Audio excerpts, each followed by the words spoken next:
We're doing a breakdown today, and this is a project that me and Brenton worked on together. If you watch any of my shorts, my TikToks, you heard the story about how I was looking for somebody last minute to shoot, and because he posted something on Instagram, I thought of him to ask. So long story short, I was literally sitting there 2 hours before the shoot, shot him a text, and he was available to come. And it was perfect timing. I skipped class, so that's what made it that much better. But at the same time, it was an awesome day, awesome shoot.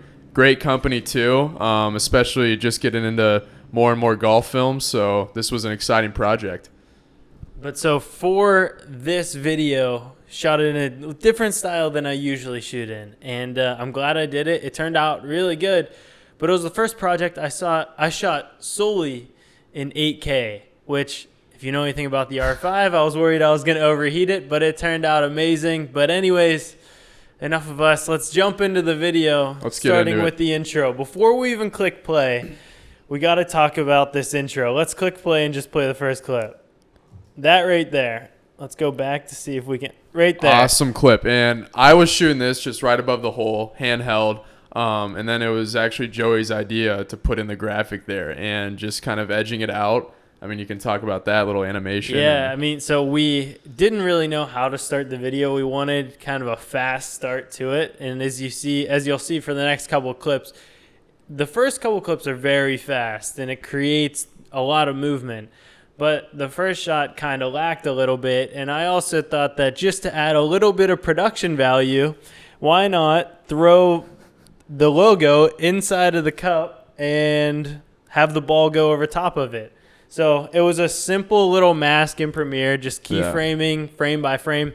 Really not that hard to do, but it's just tedious. And it's the same kind of thing as if you're putting a title in and you can put the title behind a person. You know, it's not that hard. And I mean, we messed around with a lot of different titles too, whether we wanted in the beginning or the end, which we'll get to. We ended up putting it in the end. But having that little logo in the beginning kind of just gave a better feel for the company itself, seeing what other logos they're showing off, the one on the hat here. So, yeah. So let's go to the next couple shots.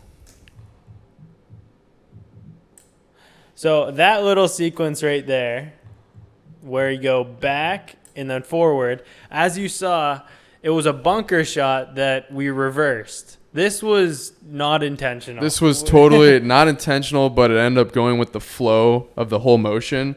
Like, we can look at it again here.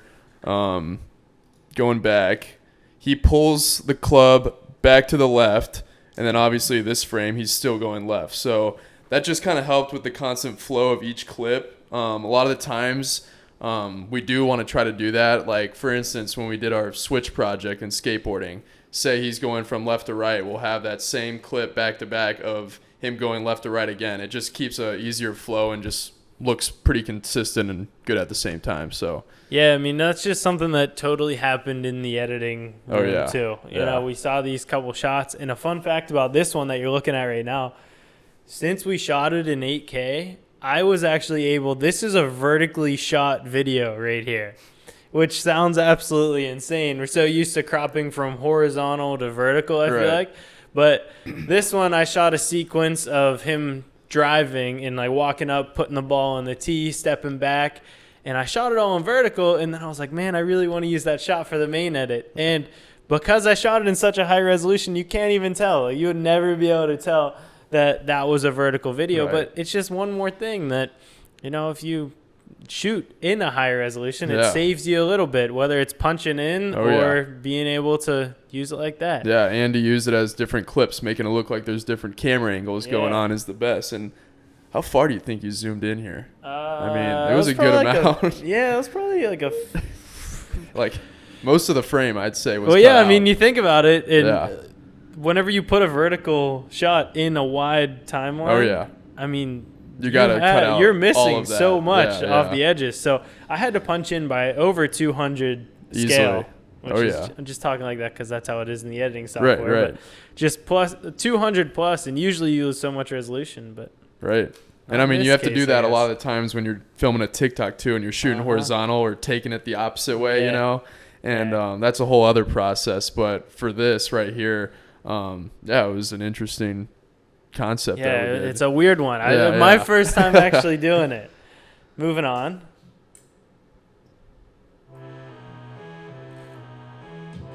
So back there, whenever the music kicked in, this was probably the toughest thing for us to decide, finding the flow of the video.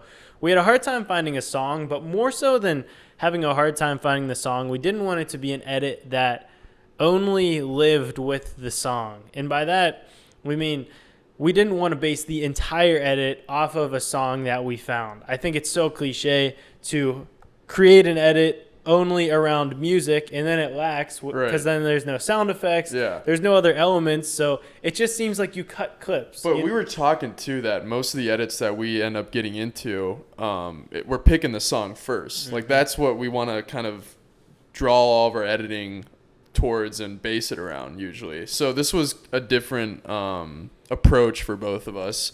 And I think that it ended up being a lot cooler just because we got to experiment with a couple other sounds. Like I think we were kind of using some classic music before and stuff like that. So putting this more like repetitive tone kind of gave us an easier edit to go along for the rest of like the last 20 seconds of it. Because in the beginning we've got our natural sound going.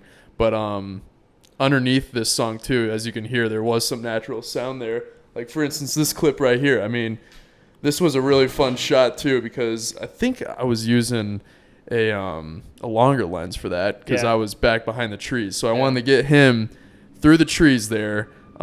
Just a cooler shot, I thought, something from a little bit further away and having the bird go through there at the right time because I left it rolling and it just happened to go through right as he was hitting the ball. So perfect timing like that is always a score. Yeah, and a fun fact too.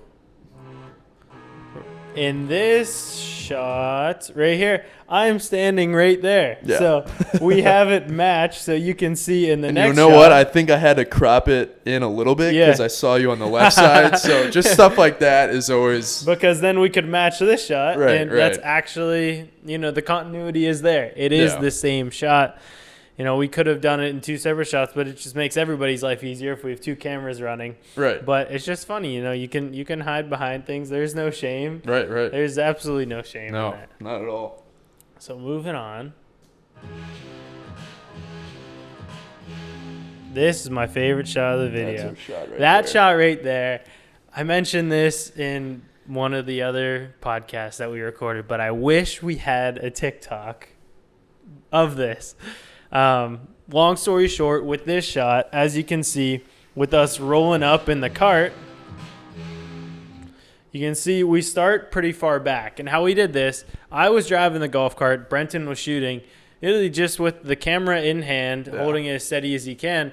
And we thought about going with the Ronin, but we decided not to because that shaky look is the whole vibe of the video. It was a little bit. And I mean, it wasn't necessarily even that shaky either. Yeah. I mean, we didn't apply any warp stabilizer or anything like that. Nothing was keeping it any more stable, but just me holding it as still as I could, But definitely that look helped out with motion blur on the side and kind of keeping that good shake, you could barely see it, but it's still... Yeah, it still gave into the style, which I think was a good thing. It's not level the entire time. The plane isn't always flat. No, you're shaking a little bit. And yeah. I actually had people see the shot and they asked if it was FPV, which I think is quite the compliment. It totally looks like it, just the way it looked from the bottom. Because I don't know, what is FPV usually shot in? Is that... It's usually, you can...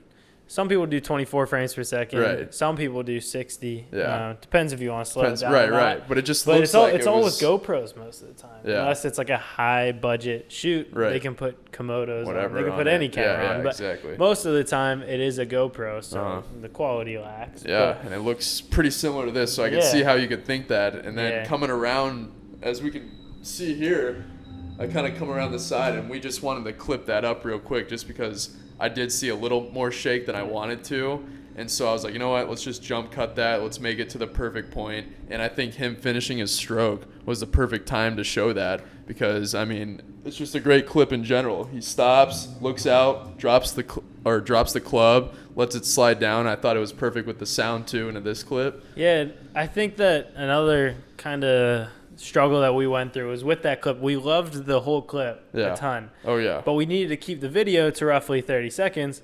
So we kind of had to be like, okay, I like this part and that part. Obviously, would have loved to put the entire shot in, but sometimes no matter how much you love the shot, it's just going to slow down the video. Yeah. And you just can't put the entire 7-10 second shot into a 30-second video. It just doesn't make sense. Yeah, yeah. And that's hard for us as we shot it. We love the shot, but that's just not the kind of project that it is. You shoot something, you want that whole clip in there, and you realize, wait, we're shooting a 30-second clip for this company. So, yeah. Yeah, so moving on. This right here, this shot, it's actually from one of the putting sequences that I shot. And we just ended up including it in this video.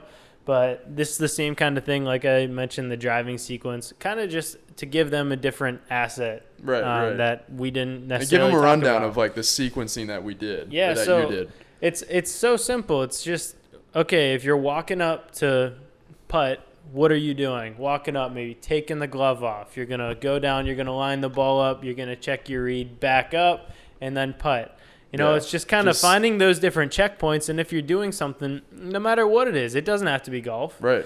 Yeah. Find 5 or 6 little checkpoints within it, shoot those at different angles, then you can cut together a sequence. Yeah, and I thought the sequences were great that you did because it definitely showed the timeline from start to finish of him hitting the ball. But at the same time, I mean, you got these different camera angles to where it almost looked like a full little production, as where we had a couple cameras going on and we were set up for each shot, and it kind of took a while. But for you, I mean, that took a couple minutes just to get that one sequence going. And I thought for reels, stuff like that, little quick shorts that you want to do, it was the perfect time to do it. Yeah. So. And it's just, it might be putting those videos out to promote the main video. Yeah. It's just it's about over delivering. Yes. I didn't tell the client that I was going to give them those kind of videos. Yeah. But doing those, it just makes you look better at the end of the day too, because you're over delivering. Yeah, and it's quality stuff too. Yeah. I mean, you could over deliver with photos, stuff like that, but having those little clips that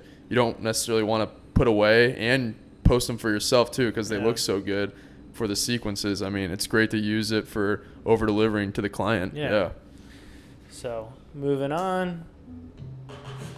So those right there. That was Brenton's idea. Those are some Let's stills. Go back to it. So these stills right here, that one, all of these. All flash photography. I thought he was crazy pulling out his flash during the day. I looked in my bag, saw the flash was still in there. I'm like, Joey, we're using this thing no matter what. Just because, I mean, during the day, depending on how you set your ISO and everything like that, you obviously want it a little bit lower when it's daytime for the flash to go off. But having that look with the balance of the overcast day that we had, I thought it turned out sweet, and it almost looked like a film type look. Yeah. And I think that's the coolest thing about having the flash sometimes. When you're outside and you have the perfect balance of light, you can make it any style you want. I could have gone down a film look, which I kind of did, I thought, with just whatever filters I was using, just making it a little bit warmer, stuff like that.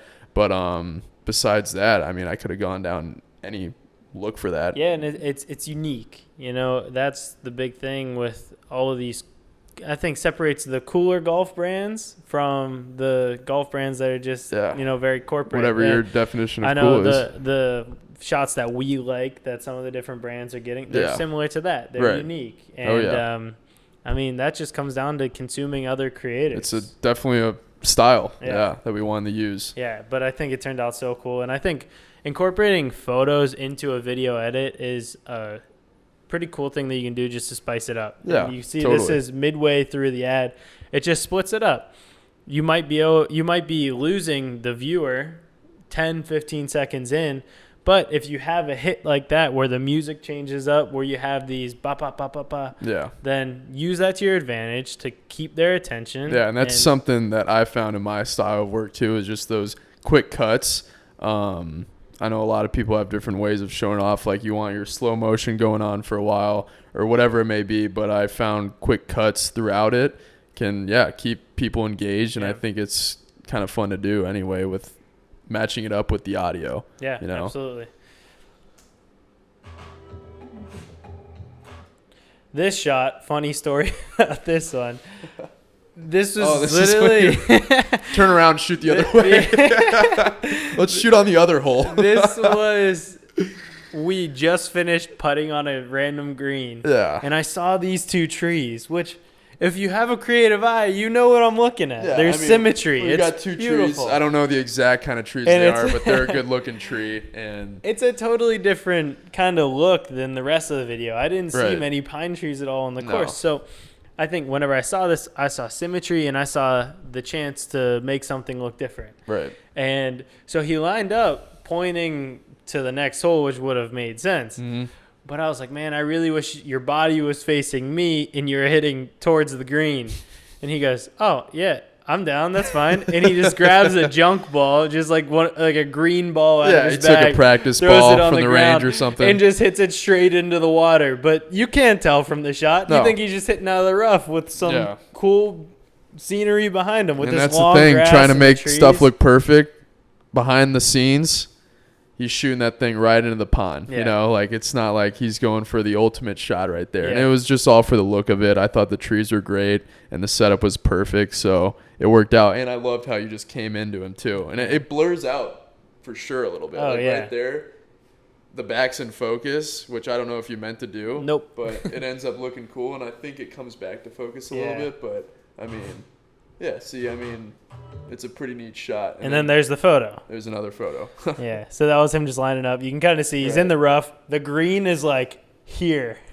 So he's just hitting towards the green. Yeah. So we got pretty excited about this spot. I mean, I was snapping photos while he's doing the video. I was off to the side. I think the flash was off by this point, as you can tell. But honestly, it looks like the lighting's perfect. Yeah. I mean, and the overcast day was so nice. The overcast day made it easier for us to shoot, I think, in general. Oh, yeah. Skin tones, getting those colors, and getting the more stylistic look. Right. I think it just made it easier. Another one of the shots of us rolling up. We messed this one up. We were much further back. This is the first time we did it. Yeah. So, I mean, I think it still looks good, but it's not the exact look we were going for. The look we were going for is the one that you shot before. And I think still because we had that 8K footage, I'm pretty sure we were further away. Yeah, I think we punched in. We punched in a little bit like we were talking about earlier, just zooming in, keeping that same quality because it's such high res video. Yeah.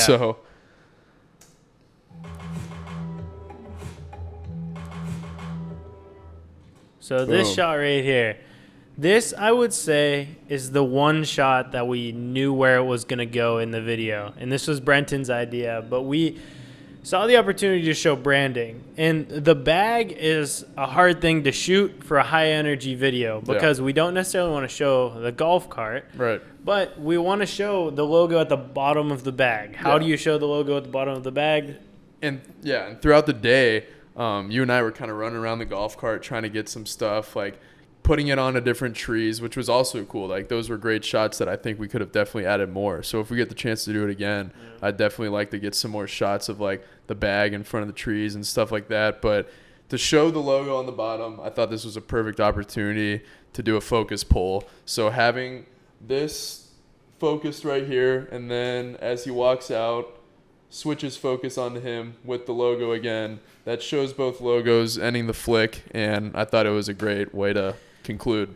I think it's important to have an ending where you know it's done. Yeah. Like you know it's finished. Right. And that's kind of a style that I've been trying to go more towards in all of my content. Mm-hmm. Even the podcast type videos, like the ones that you were in, was the first time I tried it with putting the music in the end, because then you're like, oh, there's 30 seconds left. Right. You know where it's going. Yeah. And I think when it comes to telling a story in a piece that doesn't have storytelling to it, I think this has a beginning, it has a middle, and it has an end. The beginning is the fast part before the music kicks in. The middle is that hit where the photos are, and the end slows down. Is the bag. Exactly. So you kind of structure the story in with the music, with the sound design, but and even if we're not telling a story. We're not telling a story. Yeah, even if there's not a story, there's still a story to us as to where the clips go and how it's going to formulate through. Yeah. And that's a huge thing. Story without story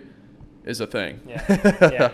So that's it. That's the Benzie edit. Yeah. We also turned around a ton of photos from this. We really turned around a lot of content. Yeah. And we actually have another shoot with them coming up in a couple weeks, which I'm excited about. And that one's going to be more, I believe, like a storytelling base to tell the story of the brand. So that will be a different direction, but I think we will maintain the same style that we kind of found in this one. Especially with you and I working together, it's going to come off the same, so I'm excited. Yeah. But if you haven't seen the video yet, I know this is late, but the full video, if you want to watch it all the way through, is on my channel. And I mean, let me know what you think. Let me know what you think of these kind of videos, but also let me know what you think of the Benzie video in itself, what you think we could have done better, different things that we didn't point out that you want to hear us talk about, because there is a lot in this video. But in the meantime, we'll be back with more of these breakdowns, and I hope you guys have a great rest of the day. Peace.